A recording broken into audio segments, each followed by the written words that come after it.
Mau lanjut? Subscribe dulu bos. Enggak subscribe. Enggak lanjut. Arkan hanya tertawa dengan raut puas dan bangga. Untuk apa aku umbar-umbar hal kayak gini? Enggak bermaksud sombong loh ya hahaha. Bab 33. Nanda merasa cukup takjub melihat hal tersebut. Tidak disangka olehnya ternyata Arkan termasuk orang yang cukup hebat di kota ini. Jika dibandingkan Tama tentu saja Arkan jauh di atas lelaki itu. Sepertinya dia harus banyak-banyak berhubungan lebih dekat dengan Arkan selama di sini. Dengan begitu kehidupannya selama di Jakarta akan jauh lebih mudah. Bodyguard berpakaian serba hitam tersebut membawa Tama dan yang lainnya masuk berhenti di depan pintu masuk Diamond Room. Kemudian dia mengeluarkan sebuah buku tamu dan mengulurkannya ke hadapan Tama sambil berkata, "Pak, silahkan tanda tangan di bagian sini," ujar lelaki tersebut sambil menunjukkan salah satu kolom yang harus dibubuhi tanda tangan oleh Tama. Diamond Room ini disiapkan secara khusus untuk Tama, oleh karena itulah buku tamu ini harus ditandatangani langsung oleh lelaki itu untuk memastikan bahwa ruangan tersebut memang sudah dikunjungi oleh orang yang tepat. Tama menerima pulpen dan buku tamu tersebut sambil memberikan senyum tipis. Baru saja dia menggoreskan satu tarikan di atas kertas, terdengar suara seruan Arkan dari belakang punggungnya. "Hei! Jatuhkan pulpen itu sekarang juga." Arkan berjalan ke arah Tama dengan wajah mengeras marah. Dengan satu tarikan dia merebut pulpen dan buku tamu dari tangan Tama dan menulis namanya di atas sana. "Tahu malu enggak sih? Siapa yang booking room ini? Atas dasar apa kamu yang tanda tangani buku tamu?" ujar Arkan dengan telunjuk mengarah ke ujung hidung Tama. Lelaki berbaju hitam tersebut dibuat terkejut oleh seruan Arkan. Bola matanya secara otomatis melirik ke arah Tama dan memberikan tatapan minta izin apakah perlu dirinya turun tangan untuk memberikan Arkan pelajaran. "Enggak masalah, kalau dia mau tanda tangan biarkan dia saja yang tulis," ujar Tama dengan nada tenang. Tama tidak berniat membuat suasana menjadi terlihat tidak enak di hadapan Nanda. Bagaimanapun juga perempuan itu adalah sahabat istrinya sendiri. Tidak butuh waktu lama mereka semua sudah mengambil posisi masing-masing di meja makan tersebut. Arkan membiarkan Nanda duduk di kursi utama dan membiarkan tempat duduk paling ujung untuk Tama. Hanya Nanda yang sesekali mengajak Tama untuk masuk ke dalam pembicaraan mereka. Sekitar 10 menit kemudian para pelayan masuk dengan membawa berbagai macam menu makanan dan minuman dan menyajikan di atas meja. Menu yang disiapkan juga terlihat sangat khusus dan pastinya harga selangit. Bagi Nanda makan di restoran mahal sudah termasuk hal yang biasa dan lumrah. Namun kali ini dia benar-benar dibuat kaget dengan menu yang disiapkan di hadapannya. "Arkan, makan kali ini kamu siapin budget berapa sih?" tanya Andre tidak tahan sambil berdecak kagum. "Makan kali ini aku set minimal harus 300.000, jawab Arkan dengan ekspresi bangga dan puas. "Ini enggak hanya 300.000 tahu. Ini bahkan lebih.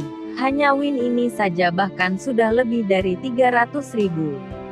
Gila, gila," seru Andre. Arkan juga turut merasa takjub dalam hati dan merasa ada yang sedikit aneh di sini.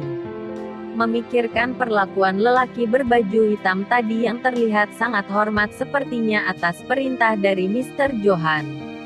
Tapi masalahnya adalah dia tidak kenal dengan Mr. Johan.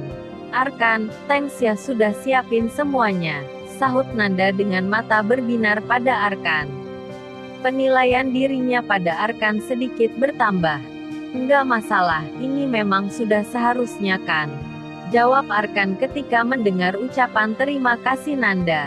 "Tama, kamu seumur hidup juga pasti enggak pernah makan makanan semewah ini kan?" tanya Arkan dengan sengaja menertawakan Tama. "Percaya diri sekali kamu." Jar Tama sambil tersenyum miring. "Berani banget kamu. Makan makanan aku tapi masih berani bicara seperti itu sama aku."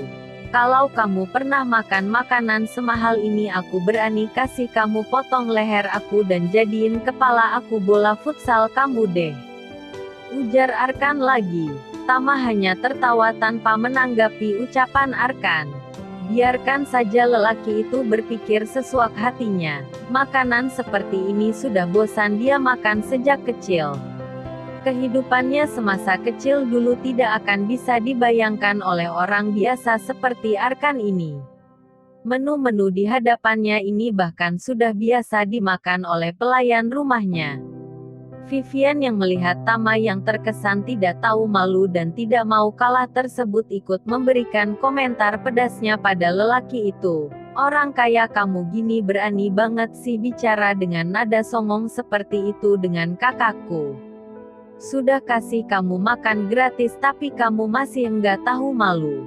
Detik berikutnya pintu masuk ruangan tersebut terbuka dengan tendangan yang cukup keras dari arah luar. Terdengar sahutan dengan suara lantang yang berseru marah. Siapa yang sudah berani izinin kalian masuk ke sini? Seorang lelaki dengan setelan jas Armani dan kalung rantai emas di lehernya berjalan masuk. Ada bekas luka sayatan cukup panjang di sisi wajahnya dari mata hingga ke bawah dagu. Dengan wajah mengeras marah dia berjalan masuk sambil memegang buku tamu di tangan kanan dan sebuah tongkat di tangan kiri. Di belakangnya terlihat ada sekitar 10 anak buah yang bertubuh kekar dan penuh tato yang berbaris dengan rapi di belakangnya hingga menutupi keseluruhan pintu ruangan. Melihat pemandangan seperti itu membuat Arkan dan yang lainnya terdiam di tempat dengan raut bingung. Apa yang sedang terjadi? Lelaki jas Armani tersebut bernama Panji. Dia merupakan salah satu tangan kanan Mr. Johan yang sudah ikut dengan lelaki tersebut sekian tahun. Orang-orang di kota ini juga cukup mengenalnya. Dia datang ke sini juga atas perintah Mr. Johan untuk menyiapkan Diamond Room buat tamu kehormatannya yang bernama Tama Renza. Mr. Johan bahkan mengingatkan dirinya berulang kali harus mempersiapkannya sebaik mungkin. Tapi siapa sangka ketika dia datang untuk mengeceknya, ternyata buku tamu Diamond Room ini tertulis nama Arkan Haris di atasnya yang membuatnya marah dan juga takut jika diketahui oleh Mr. Johan.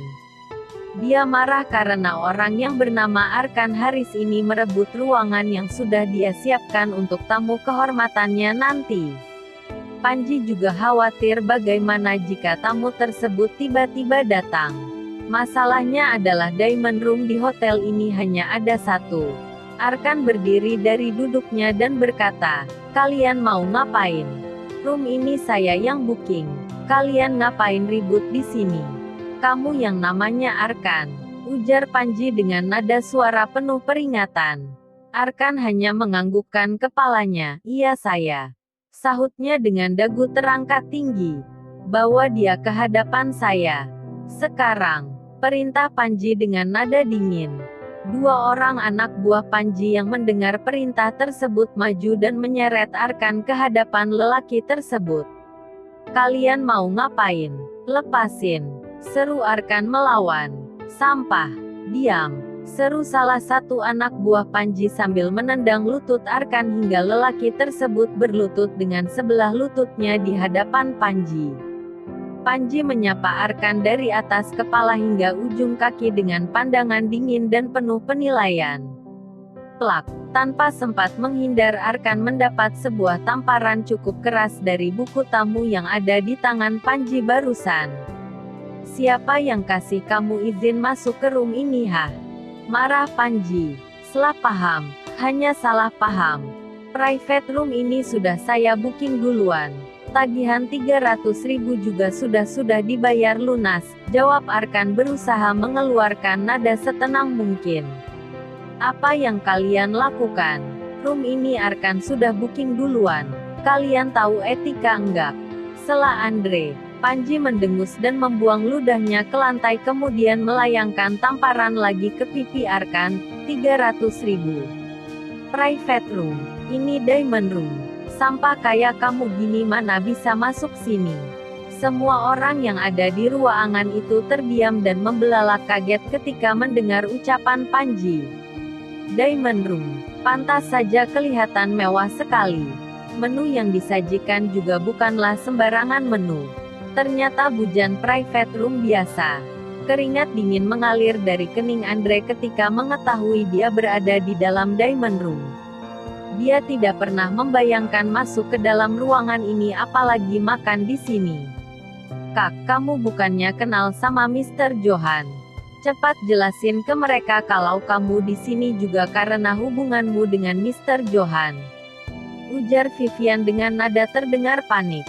Diam, jangan ngaco deh. Dengan aku yang kayak gini mana mungkin kenal sama Mr. Johan, balas Arkan. Tapi tadi kamu bilang gitu kan? Tambah Vivian lagi.